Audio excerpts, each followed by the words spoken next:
My name's Emily and I'm the customer success lead here at Namogoo. I personally work directly with brands like Marks & Spencer, Argos and Ocado here in the UK. And I also support our global customer success team who are working with enterprise customers from around the world.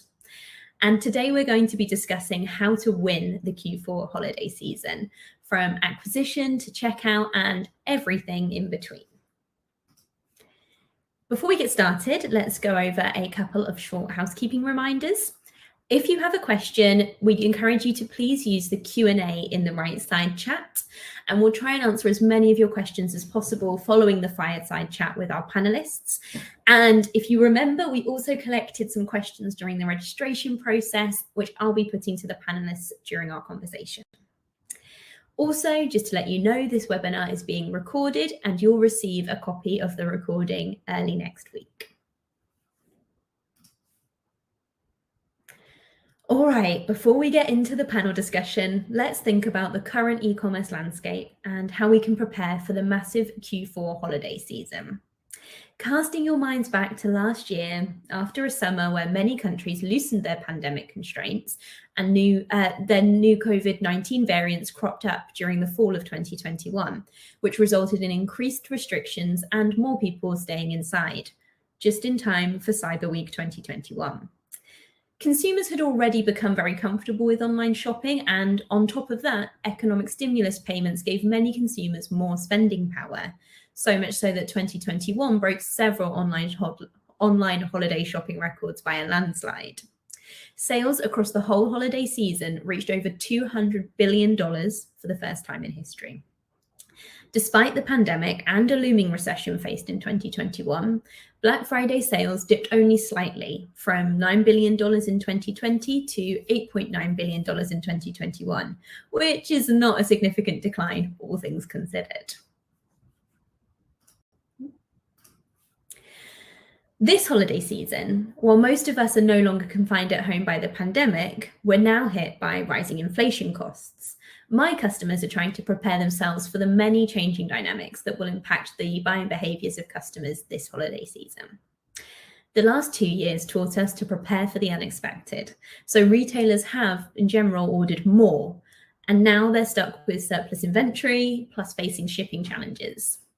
And on top of that, digital advertising costs are skyrocketing by up to 5 times due to high competition and stricter privacy regulations, which is eating up marketing budgets without providing increased revenues. In short, this holiday season, it's a must for retailers to get creative and to focus on maximizing the ROI on acquisition costs, overcoming the many issues around supply chain, including labor shortage, inventory levels, shipping delays, increased freight costs, and more, and inflation, which has decreased consumer spending power and increased costs. 30% of all retail sales occur from Black Friday to Christmas. So how can brands take advantage of the biggest shopping season of the year, given all of the challenges that I just outlined? Well, today our panel of experts will try to answer these burning questions and more. If I can ask our panelists to please join me here on the front stage while I introduce you. Today we're going to be joined by Shilpi Narang, VP of Customer Experience at Bolt. Shilpi is leading Bolt's teams and initiatives to delight Bolt's retailer, publisher, and consumer customers. Previously, she worked at Facebook's first enterprise SaaS business, spearheading growth of their largest and most complex customers. Shilpi has 20 plus years of experience in creating go-to-market teams that deliver high growth and consistent results. We also have Oren Inditsky, VP of Online Stores at Wix. Oren leads an organization responsible for product, engineering, UX, and operations for Wix eCommerce website builder, which powers more than 700,000 online stores worldwide. Prior to Wix, Oren worked as head of product at Expedia and director of product management at Dell, where he led a cross-functional global team responsible for mass market mobile apps, e-commerce, and SaaS. And last but not least, we have our very own Nadav Charnilis, director of product marketing at Namogoo. Nadav is leading go-to-market, positioning, sales enablement, customer research, and more here. Prior to joining Namogoo, Nadav led product marketing and growth efforts for the teams at Wix, Vimeo, and Microsoft. So you're all here today. Thank you for joining. So let's kick this off. I'll hop into our first question. Given all of the challenges we just outlined, I'd love to hear which metrics help brands turn first-time holiday shoppers into loyal customers. Many of our registrants actually were asking this question as well. So besides conversion rate, which KPIs should online brands be tracking this holiday season? Maybe Nadav, you can start. Yeah, I can take the first swing. Well, thanks everybody for joining, and really happy to be here. I think to answer that question, I think I would start with return on ad spend, or ROAS. When we're thinking about that KPI, I think it's really important to understand what we at Namogoo called gold populations, are basically your highest converting visitors or shoppers, and targeting those populations, right? It's really easy to really spend a lot of money on segmentation and audiences, but a lot of times what you'll do is you'll target kind of bad audiences that don't convert well. So it's really important to have the tools and experience, and spend some time and resources on identifying those gold populations, and targeting them or retargeting them and bringing them to your site. And then once they're on your site, giving them the right experience, these high value audiences, right? To give them like a custom experience when they come outside, and so you can make them repeat customers, make them loyal to your brand and to your site. And one specific group, which I think is really important to start being more more customizable about, more personalized experience for, the anonymous or first-time visitors. First-time visitors for most sites are almost 75% or more of your site's visitors. And it's really, really important to have the ability to kind of identify these first-time visitors, even without them signing up or purchasing previously, to kind of identify like their trends, what are they about to do, and give them the right experience when they get there, to make them come back and then actually sign up and become account holders for your brand. Great. Thanks, Nadav. Oren, welcome to the chat. Do you have anything to add to that? Sure, Emily. It's great to be here. So I'd actually like to talk about a metric that is somewhat less trivial when we're talking about the holiday season, but it's definitely the one to track if you're looking for that long-term success and truly leverage this very special time. And I'm talking about customer repeat rate, which is basically the rate in which customers that are buying are actually coming back to buy again. And if you think about the holiday season is the perfect time to take those new visitors that are purchasing for the first time and then convert them to repeating customers to really generate that long-term success that can follow throughout the year and even more. So I think why you talked about in the beginning, customer acquisition costs are skyrocketing. You really see democratization happening in e-commerce with more and more retailers joining the party. And the numbers are just amazing. It really shows you why you should invest on this. For example, we know that it costs 7 times more these days, actually sometimes even more, to acquire a new customer rather than to maintain an existing one. When we're looking at existing customers, there's actually 50% more chance that they would actually buy again rather than a new customer. And then when they actually buy, usually because they already trust you, the purchase order is actually 30% more. And when we're thinking, okay, so what can you actually do to turn those first-time visitors and buyers from the holiday season to the one that would keep coming back? So I just want to mention a few things that most of you know, but make sure you master those for this season. So first of all, obviously you cannot talk about repeating customers without mentioning email marketing. Never goes out of fashion. I think my favorite 3 are the welcome email. So they're coming, they're purchasing. Make sure that you reach out to them again, introduce them to your store, other services, products, content, things like this. We see great opening rate for this, ranging between 50 to 60%. Content emails are great to really keep them engaged, coming for more than just a transaction. And obviously, I think the cross-sell and the upsell. Second thing that I want to talk about, another thing that is less trivial when we're talking about online shopping, and that's customer service.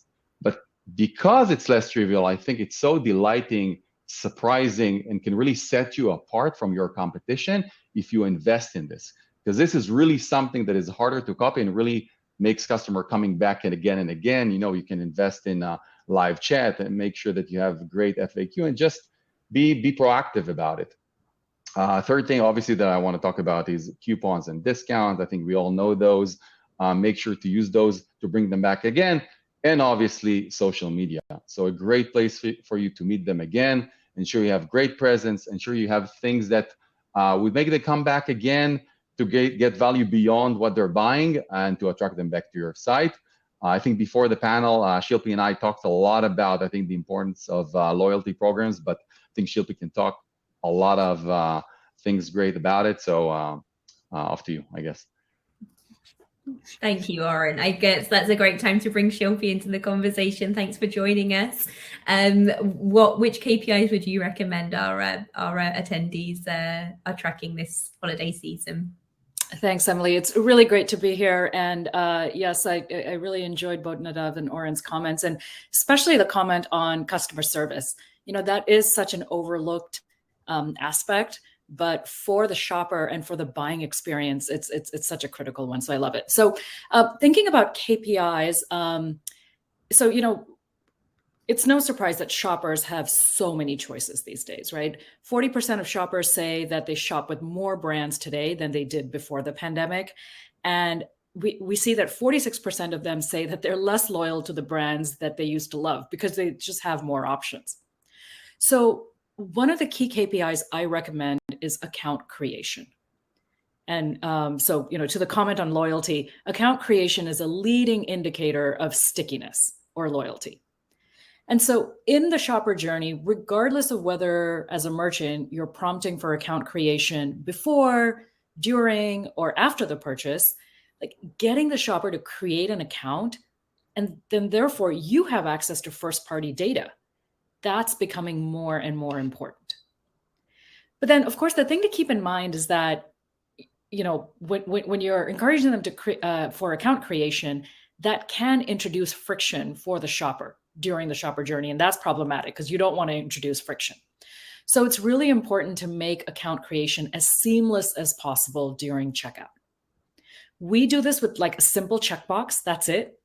And then once the account is created, then you have to make sure that that shopper account is valuable, right? So the shopper will come back and see things like their loyalty programs, their wish lists, their order histories. So these are the kind of things that will make shoppers keep coming back and be repeat shoppers. So that is why I think account creation is one of those really important metrics for our merchants to look at. Perfect. Thank you so much. Hands down, turning your shoppers into first-timers and first-timers into repeat customers is an increasingly important KPI, especially in this super competitive season. So that brings me to my next question. How do you think that the difficult economic situation is going to impact our shopper buying behavior this season? Maybe Shilpi, you can start us off this time. Yeah, absolutely. And I'll touch on a couple of themes that I think we talked about in the introduction, and you know, maybe we can all go deeper into many of these. So to address the shopper buying behavior, there's really two things that are top of mind for me, right? One is making checkout super convenient. And then the second is thinking about leveraging social media. So let's talk about the first, making checkout convenient. So retailers today not only have to drive quality traffic to their site, but once the shoppers are there, you have to convert these shoppers. And you know, you might have heard the stat that 70% of online shopping carts are abandoned, and most of them during checkout. So to better understand the shopper mindset, to better understand what prevents shoppers from completing a purchase, at Bold, we recently conducted a survey with YouGov. And we've actually provided the findings and the reports from this survey to our listeners in the docs section of this webinar. So I'd highly recommend everyone to, you know, if you want to take a look, there should be some great sort of statistics and takeaways for our audience there. So what did the survey tell us? So we learned that unexpected fees, taxes, long checkout forms, and distractions, these are the top reasons shoppers abandon their carts. 20% of shoppers complain about checkout friction. And this 20% can really be addressed by creating this, you know, like a very seamless checkout experience. So moving to social media. So in addition to the convenience of checkout, social media is going to be key this upcoming holiday season. Social commerce is expected to be a $2.9 trillion industry in 3 years. And so merchants have to be flexible, and we have to meet shoppers where they are and where they're discovering products. So one of my recommendations is for this holiday season, merchants be very intentional about how they're going to leverage social media, during the holiday period. Really important point. Thank you. Oren, do you have anything to add to what Shilpi just outlined there? Sure, yeah. So definitely, I think I'd like to echo what Shilpi said about abandoned cart. And I think for me, it's one of the most important phenomenon in e-commerce that merchants should pay attention to, specifically in this season, because I think it's going to be on steroids. When you see inflation, prices going up, we should probably expect to see customers abandoning their carts more as they used to. And already by now, numbers are really high. We invest so much in improving our products, perfecting the experience, introducing new features, but eventually customers that are going through this entire journey, 2 out of 3 are eventually leaving those goods at the digital cart. We look at about $4 trillion left in digital carts every year. And Shilpi talked about the reasons. There are so many different reasons for that. Make sure you address them. But it's part of the game. So unexpected fees on checkout, long checkout process, requirements to register as members to complete a purchase as required. Some are using carts as a wish list. We got to keep that in mind, especially during this holiday season. Some can find their coupon codes because you're using them a lot. This is what attracted them from the first place. No great return policies, lack of payment methods, and so on. But I think the good news about it is that you can definitely fight back and try to recover those, because the cart recovery tools are working. We're looking at numbers such as 15% of carts can be recovered. And out of those, 21% are eventually turning into purchases. So make sure that definitely you use it. Make sure that you're really trying to perfect the way you're using it. So first of all, make sure everything is recorded. So every time a cart is abandoned, you have it recorded. Make sure you're using the automatic emails. Try to make them as specific and as personalized as possible, according to what you know about the customers, according to what you know about the product that they forgot in their cart. And definitely consider using the multi-step recovery. So you send one email and you make sure that you maybe send another one at the right period. And definitely use coupons and discounts in those emails to make it, to bring an incentive for them to come back. So important. Thank you. And Nadav, can I ask you, what are you expecting shopper buyer behavior to look like at the end of this year? Sure. So I think everything that Oren and Shilpi talked about was really insightful. And I think that comes together with two things that happen during every holiday season. Well, one thing that happens every holiday season, and another thing that happens when we start entering the recession times. So one thing is, during the holiday season, everybody's really looking for promotions. Everybody's expecting a promotion on your site. And shoppers are definitely going to be more price sensitive this year, right? So those two things can be, can create incentives for you to use a lot of promotions to prevent any kind of abandonment, really, from across your funnel. But I think there's a lot of ways to be smart about your promotion strategy, right? Like, you want to use promotions without giving away too much of your margins, and there's really a good way to do that if you have a smart promo strategy, right? You want to give your promotions to the people that actually need them the most, and using data and using different tools that are around. Like, we at Namogoo have solutions for that as well. You can kind of find out who are the shoppers that are most likely to abandon, who are the shoppers that are least likely to abandon or most likely to purchase, and have like a very intelligent promotion strategy instead of just a site-wide strategy that you might want to have at some situations and some days. But during the whole holiday season, you can kind of meet those thrifty shoppers, or those shoppers that are looking for coupons specifically, and give them the promotions that they need at the right time, at the right rate. And that way improve your abandonment rate and increase your conversion rates across the board.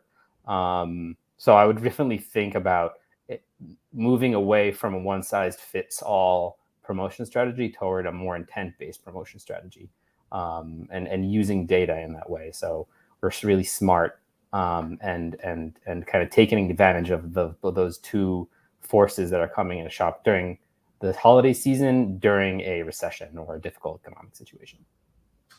Yeah, for sure. And I mean, I can tell you from the retailers that I work with, price sensitivity is really being felt across the board. It's coming up in conversations a lot. It's really front of mind for a lot of brands.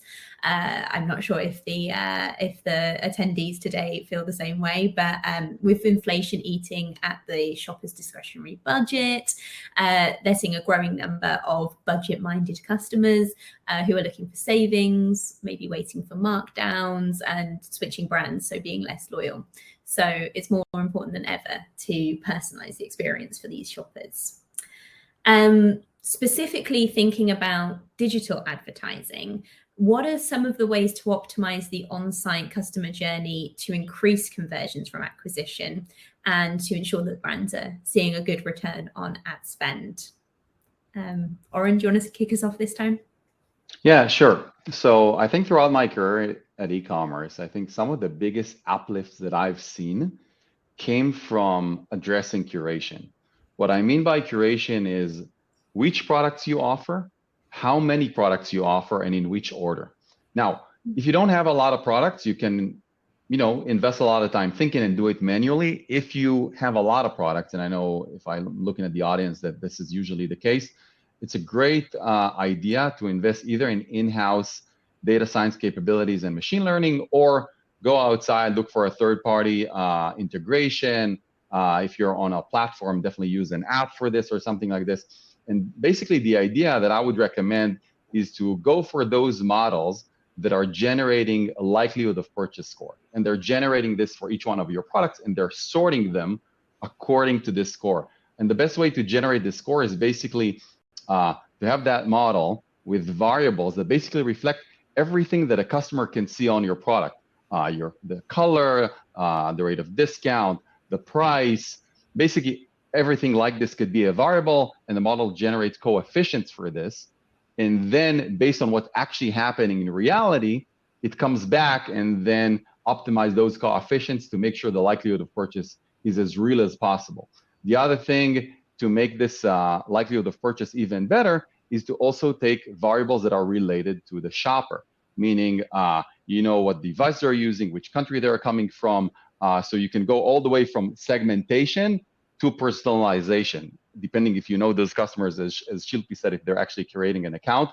But I've seen that if you're working on these models and you're using machine learning by your side, you can really generate great results and great conversion. Great, thank you. Shilpi, do you have anything to add on that? Yeah, I think what I would like to do is touch on shopper personas. And I think this brings a lot of the concepts together that we've already mentioned. So when I think about optimizing customer journeys, we need to think about the different types of shoppers. And I'll just share two types here, but there's more personas. So there's the impulse buyer. Think about the impulse buyer versus the researcher.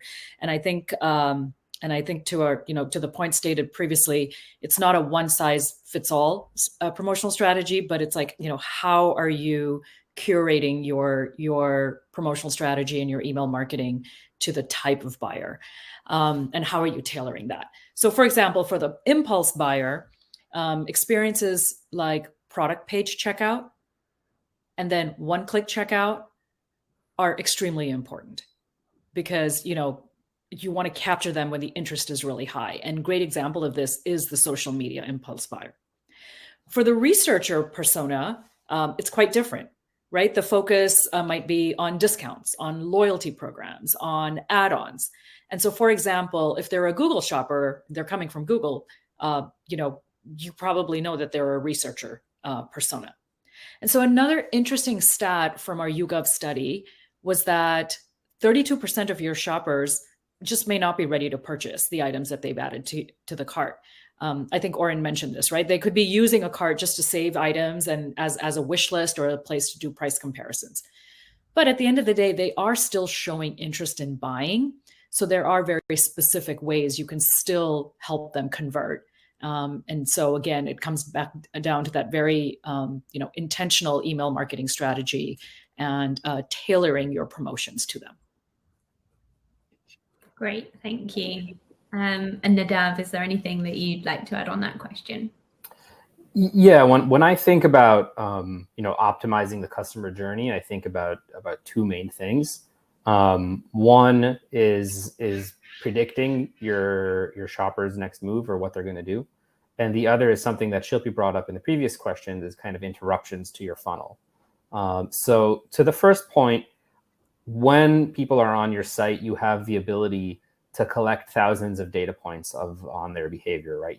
And even today, in an environment that's going towards more privacy and more non-PII, you can still collect non-PII data that can give you an understanding of what your shoppers are about to do, what their intent is, and kind of take actions based on that, take real-time actions based on that. So like looking at that data, collecting those data, all those data points that are available to you, and being able to take actions on that across your funnel, across your different tools, is going to make a big difference if you're, kind of taking actions based on what you think your shoppers are going to do. And the other point is interruptions happen. Obviously, they're most important in checkout, but most shoppers see a lot of interruptions across the board. Whether it's shopping extensions, whether it's ad injections, whether it's all kinds of things that come up in their funnel. It's really important to understand what your shoppers are seeing when they come to your site that you're not seeing. And there's a lot out there, and in the holiday season is even more. So it's really, really important to be able to understand that and understand what of those distractions do you want to take out? What distractions do you want to leave in there? Because maybe they can be helpful to you. But being really smart about that, being able to see your site, your funnel from your customer journey, from your customer's eyes, from your shopper's eyes, and seeing what distracts them and kind of dealing with those distractions in a smart way is going to move the needle for you for sure. Yeah, completely. And I think one thing that I would add as well on top of that is it's not just seeing the experience from their sides, but it's also wrapping that all together with where they've come from, as Shilpi was saying, that your experience, if you've come from Google and you've searched for a product and you've come directly to the site, is pretty different to if you've landed on the homepage and you're browsing. So really important to put ourselves in the shoes of our customers when they're visiting the site. It's not one size fits all. Just want to say a very quick thank you to everyone who's been submitting questions already in the Q&A channel. We are reading them and I will come to them shortly before the end of the webinar, so don't worry. But for now, I just wanted to make sure that we did talk a little bit about one of the biggest challenges of Black Friday 2021, which was the supply chain crisis, which we know depleted certain product category inventories. And it was brought on by lockdowns, labor shortages, and lightning fast changes in demand. So last year, consumers received more than 6 billion out of stock notifications over the busiest shopping season of the year. So this year, how can online brands overcome challenges around supply chain and inflation issues? Maybe Nadav, this time you can kick off this question. Sure. So again, I think a lot about promotions and sales during the holiday season. So I kind of harp back to that point. When you're doing your promotions, when you're doing your holiday promotions, Black Friday, Cyber Monday, getting closer to Christmas and New Year's, just doing like across your site promotion for a one size fits all promotion can create a run on your products, right? If you foresee inventory problems, you'll want to be more judicious about the way you do promotions, right? The size of the promotions, who sees the promotions. You want to ensure that customers get at the right time, and that you're kind of not giving away the farm margin wise, and not creating a run on your inventory before your most important times of the year, and having supply chain problems later on. So I think it's really, really important to just take the time now, when it's still pretty early, to think about what your strategy is going to be during the holiday season, during Cyber Monday, during Black Friday, and make sure you're not going to have problems with inventory later on in the year. Great. Oren, any other ideas for how we can overcome some of those challenges? Sure. So actually for this one, I have a very short and maybe unexpected tip that I think everyone can use. I think it's a great weapon against supply chain issues and inflation, and I'm talking about gift cards. If you think about gift cards, right, they don't have supply chain issues. If you think about gift cards, inflation does not impact their cost of goods. So make sure you use them. Make sure you're on a platform that can provide you great gift card capabilities. If you have your own solution, make sure that you're utilizing this capability.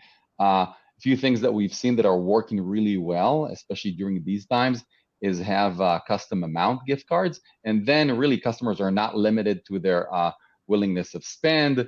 Inflation is really not affecting them. And then I think it could be very helpful for you if you just don't have the products right now on your site available in your warehouses.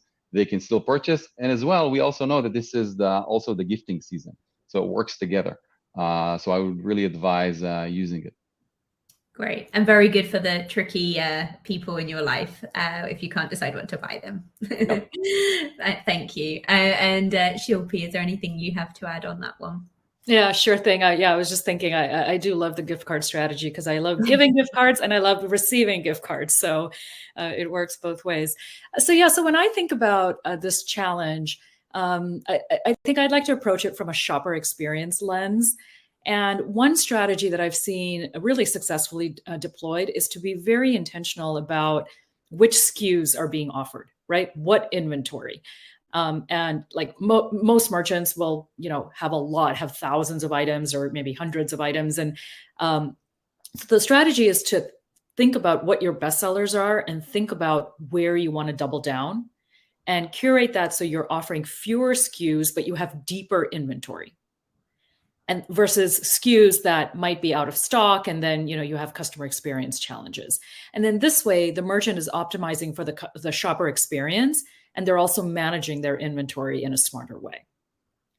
So, and also another area of focus when I think about the inflationary environment, and so far I think we've been talking about the inflationary environment for shoppers, which is obviously key, but it's also an inflationary environment for the merchants as you're trying to manage your business and your site and your resources. So one of the really important components for merchant is fraud prevention services. And, we see fraud rise significantly over the holiday season. So to have a strategy around how you're going to manage fraud. So this can be a really significant value add for merchants, especially if this is something that they can outsource, then they don't have to staff for fraud management and they can focus on their core business instead. And, we see huge returns on this front. So in our YouGov study, we do have a document that talks about fraud prevention and fraud management. So I, highly recommend the audience to check that out. Brilliant. Thank you. Yeah. And just in case you missed it, you can find all of the documents that Shilpi's mentioned in the docs section of the panelists, and we'll send them through if you're watching this on demand.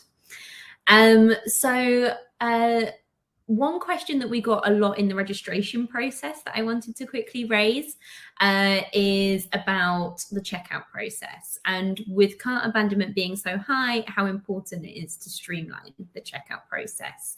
So Shilpi in particular, given your expertise in this area, how can brands lower shopper hesitations during the checkout and at any point during the customer journey? But I think specifically during checkout is a big concern area. Yeah, absolutely. So I think I'm going to highlight three things, right? The first being the speed and convenience of a one-click checkout. Second being payment options. And the third being personalization. So let's start from the top. So, we're all very busy during the holidays. And I think you've heard from all of us that creating the fastest checkout experience possible is table stakes, and it's critical when it comes to reducing abandonment. So in our survey with YouGov, I mentioned earlier that 20% of respondents complained about the checkout process being too long, too hard, and then just too many distractions. So these are the low-hanging fruit for boosting your conversions and revenue. because when you're making your shopping and checking out as easy as possible, you can capture this 20% cohort. And when we work with merchants, what we advise is that if your shoppers can check out with just one click, that doesn't leave a lot of room for distractions. So we really see a higher conversion rate there. So moving on to payment options. So in addition to speed and convenience, a checkout page or checkout provider that offers the payment options that your shoppers prefer, that will also lead to more conversions because that is highly convenient for your shopper. So we've all seen an explosion of APMs or alternative payment methods, whether it's from PayPal to Affirm or everything in between. So you want to give shoppers choices when it comes to payment methods, but you also don't want to distract them by serving up these payment methods and taking them away from your website. So again, another thing that we recommend is a one-click checkout experience that incorporates these payment methods on your checkout page. And then finally, personalization, which is powerful and effective. I mean, I think you've heard quite a bit on personalization already from our panel.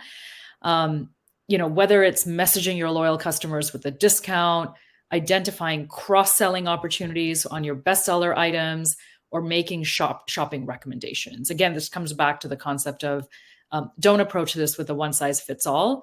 And the more you can personalize but do it in a simple manner, we've seen that be very effective.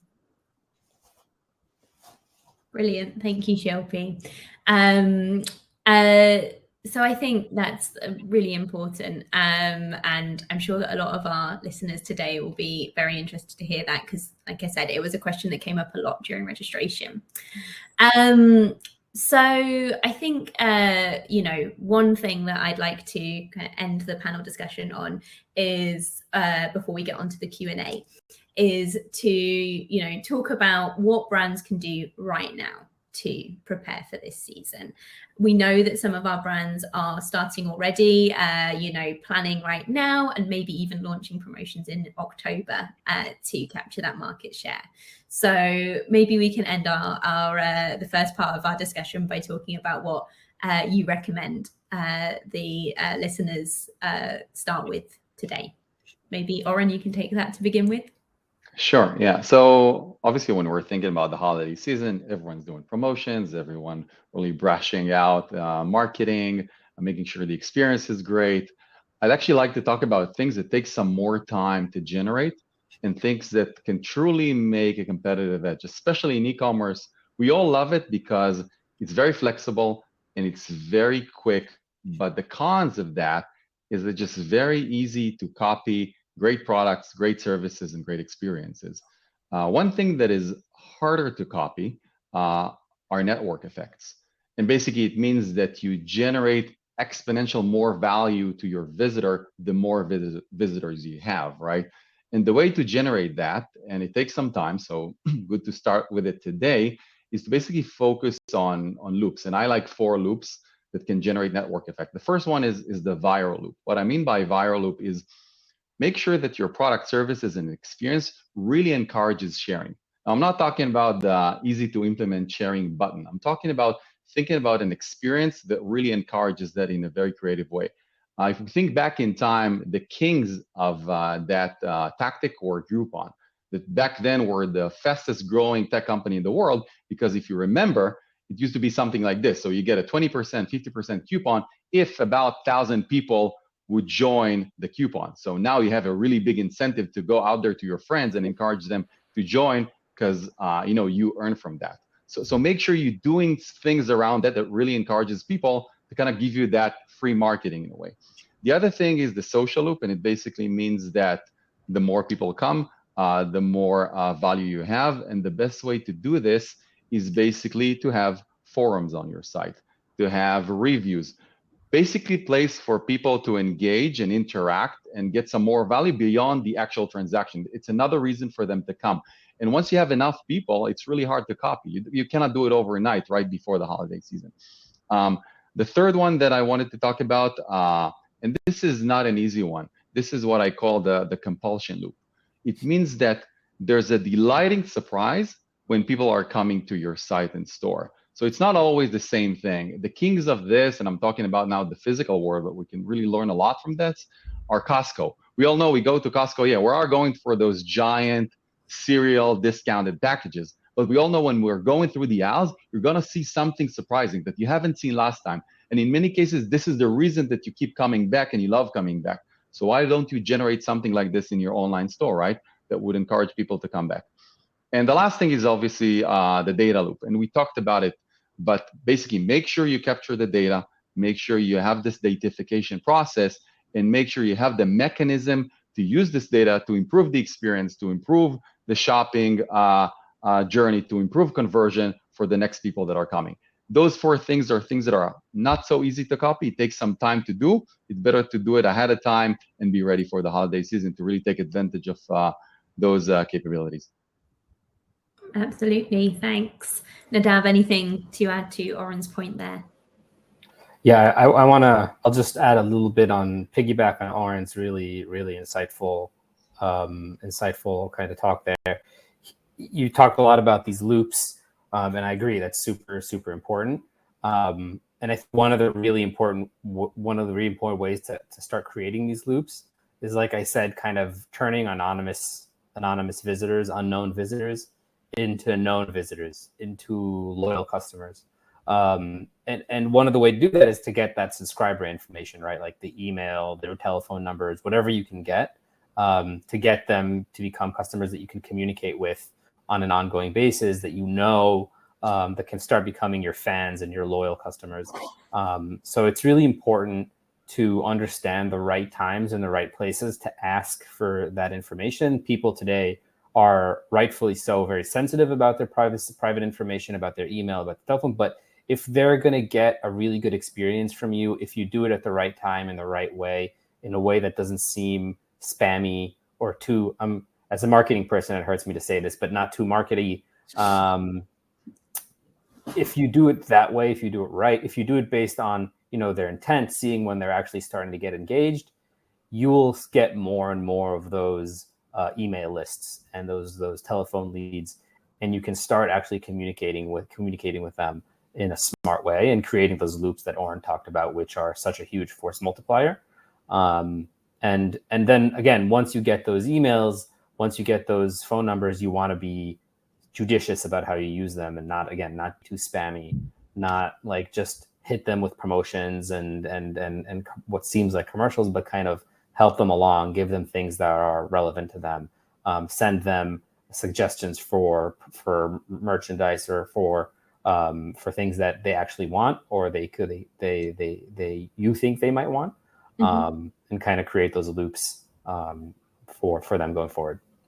Yeah, so important. I mean, we've all been on a website where they ask for our email address the minute that we land on the site, and actually maybe it's probably more effective to ask for someone's details and personal data when they've actually had a good experience on your site, and not the second that they land. And of course, that can harm the acquisition return on investment because you're immediately increasing your bounce rate. So such an important point. Shilpi, what do you think that our listeners can do to prepare for the season already?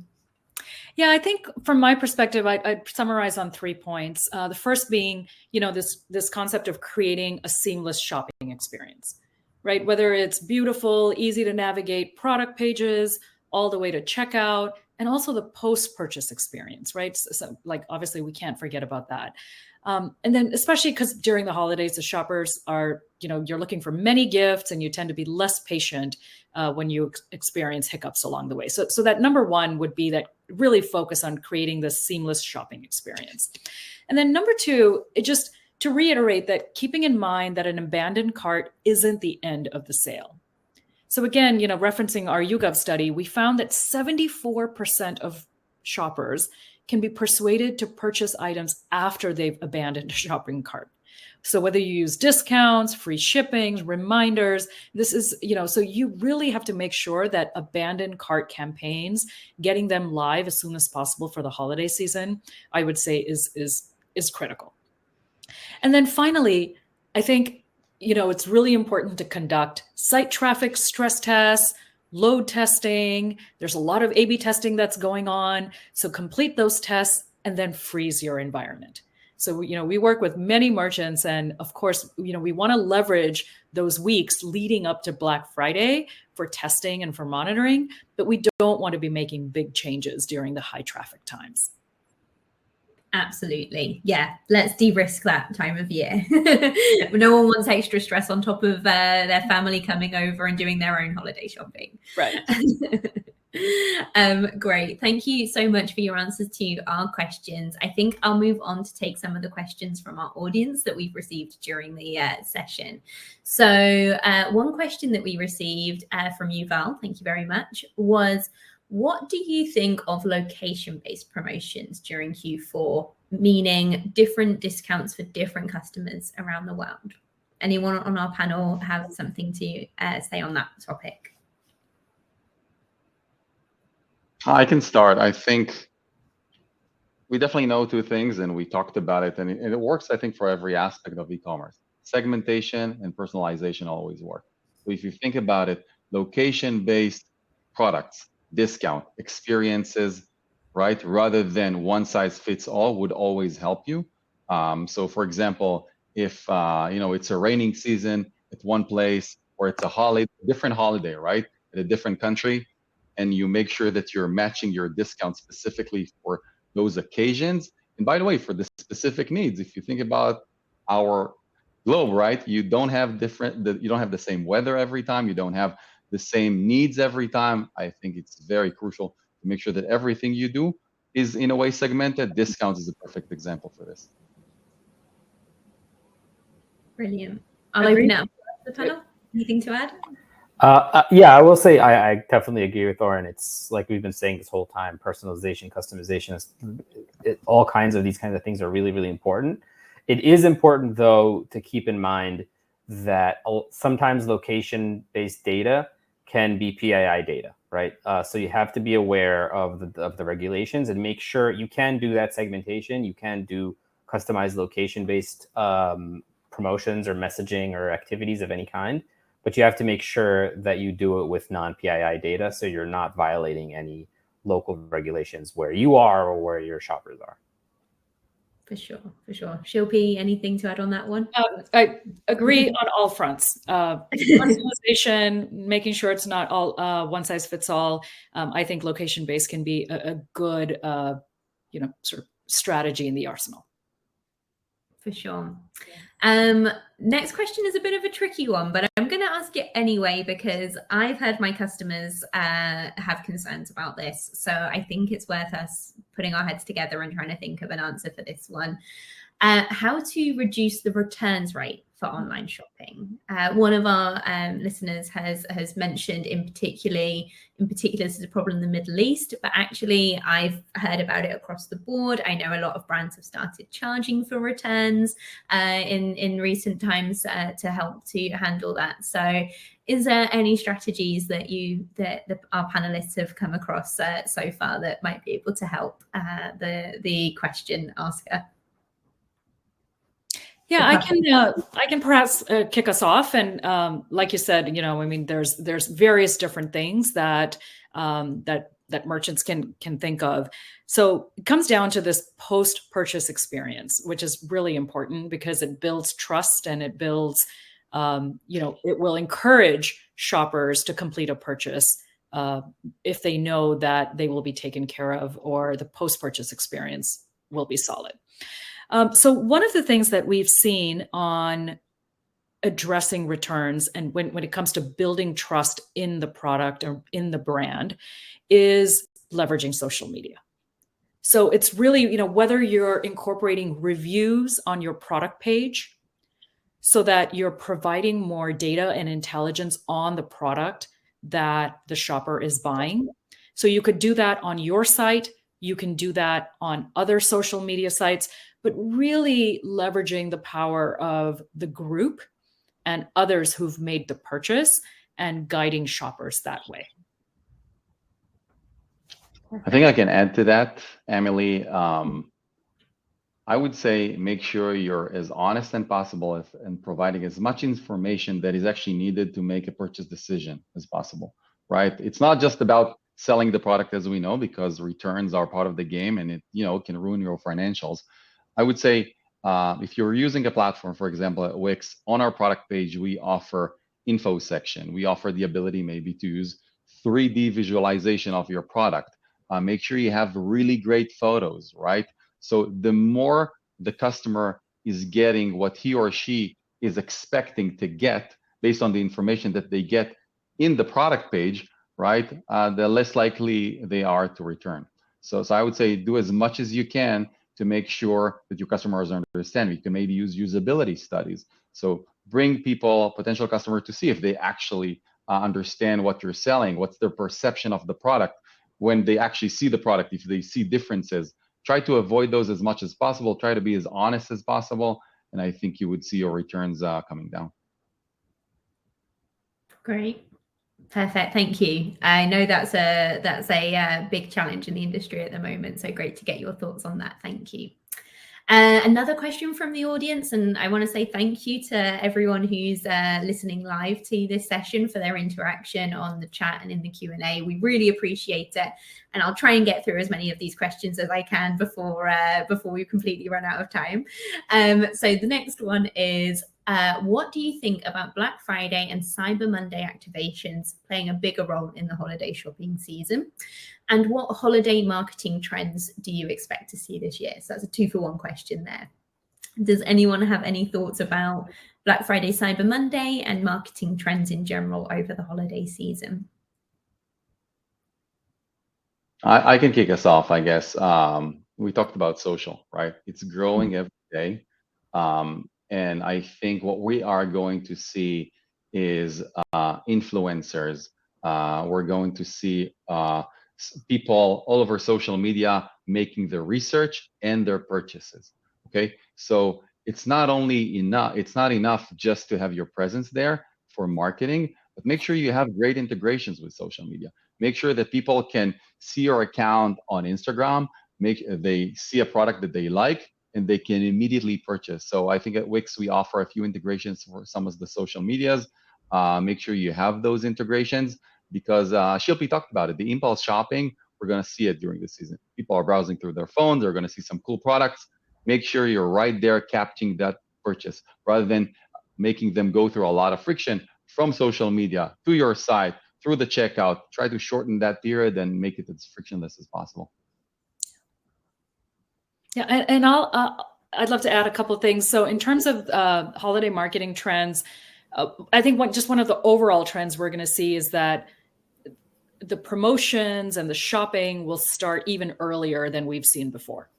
And this is, given the inflationary concerns, given supply chain concerns, everyone's just going to want to bake in more time to do their holiday shopping and to get what they shopped.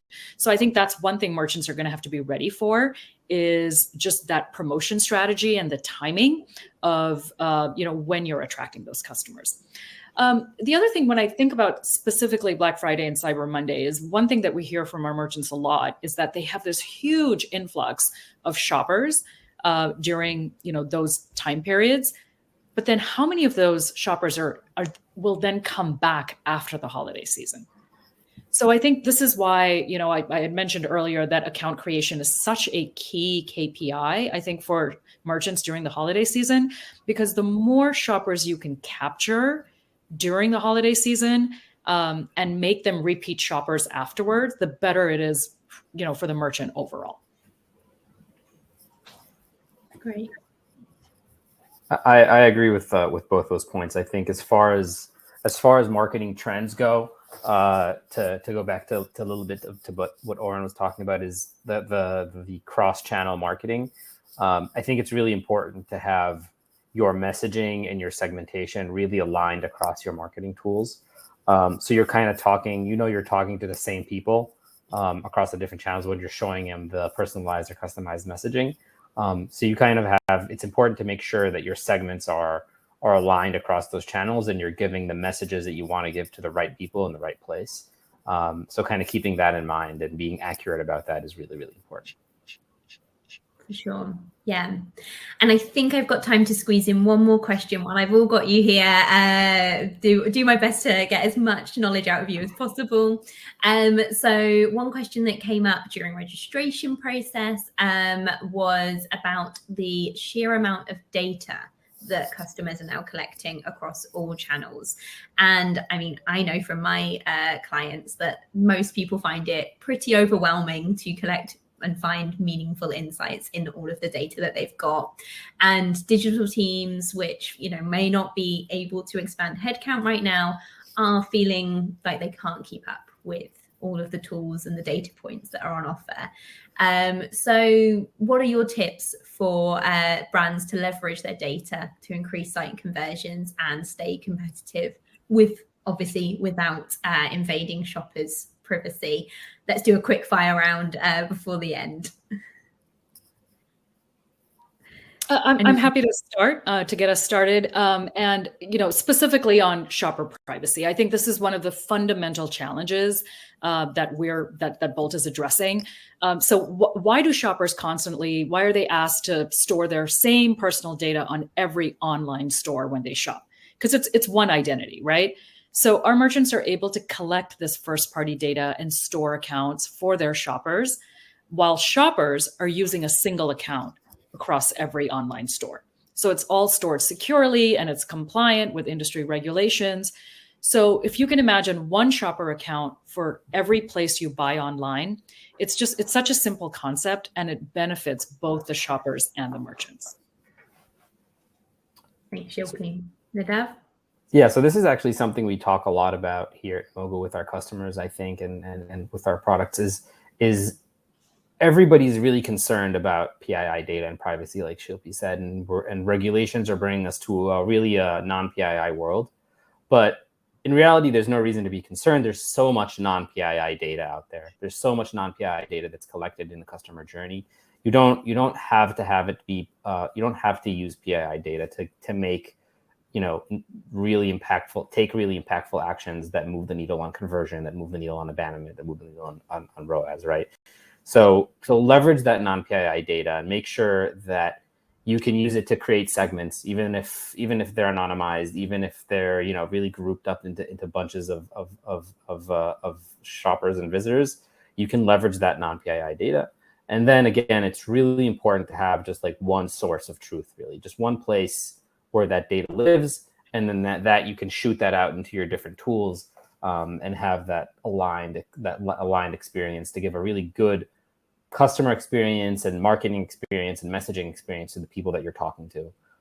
So I think that's really the way to do it. And yeah, don't be afraid of the privacy world. It's a better world for us all, and there's enough non-PII data out there for marketers and e-commerce brands to actually remain effective in the way that they communicate. Great. And I'm sorry, Oren, but I think that's all we've got time for. We've run out of time. So at that point, I'll wrap up and thank our panelists very much for their time and sharing their expertise with us today. I really enjoyed our discussion. And thank you so much to everyone who's watching live and on demand for giving us your time and attention. The documents are in the sidebar, and also you'll get a recording of today's session early next week. So without further ado, I'll say thank you very much. And whether you're just starting your day like Shilpi or just ending it like Oren or somewhere in between like me, hope you have a great rest of your day and rest of your week. Thanks. Bye.